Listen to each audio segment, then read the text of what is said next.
আচ্ছা, আপনাদের আজকে আমি যেটা দেখাবো আর কি, সিটি দেখেন একটি পিএফআই প্যানেল সম্পর্কে আপনাদের আমি একটা ধারণা দিব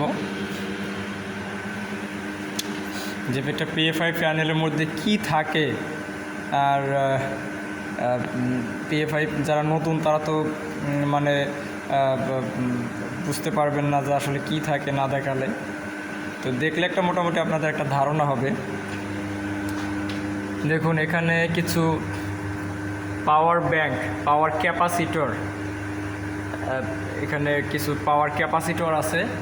এগুলো এক একটা আপনার কেভিআর 25.0, যদি আমাদের কাছে নিয়ে দেখাই,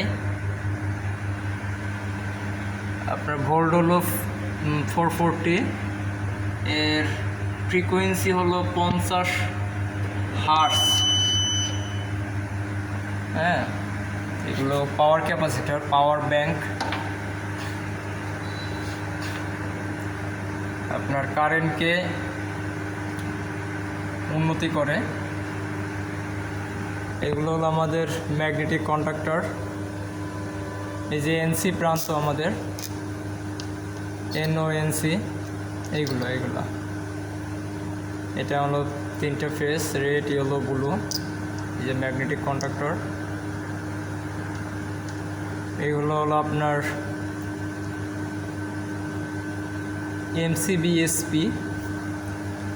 MCBSP, miniature circuit breaker, single pole, এগুলো সব সিঙ্গেল।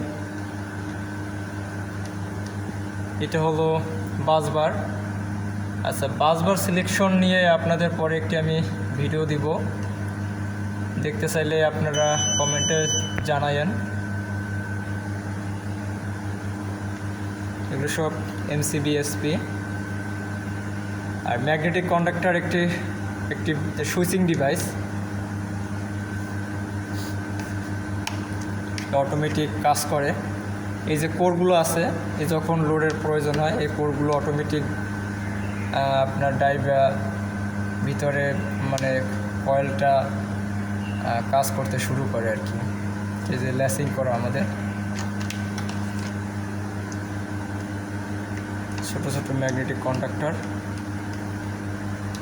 উপরেও কয়টা আর কি পাওয়ার ব্যাংক আছে, ক্যাপাসিটর, পাওয়ার ক্যাপাসিটর।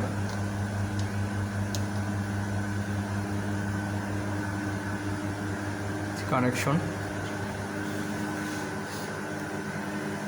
এগুলো আপনার ইন্ডিকেটর, কোন ম্যাগনেটিক কন্ডাক্টর কোনটা কী অবস্থায় আছে, কোন অবস্থায় আছে কাজ করে সেটা আর কি।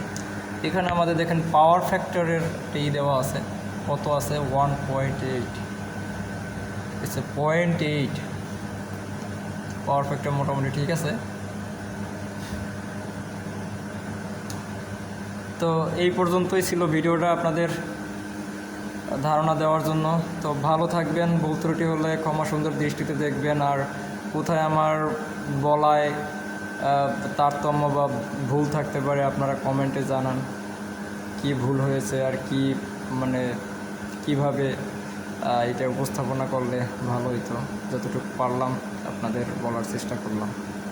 ভালো থাকবেন।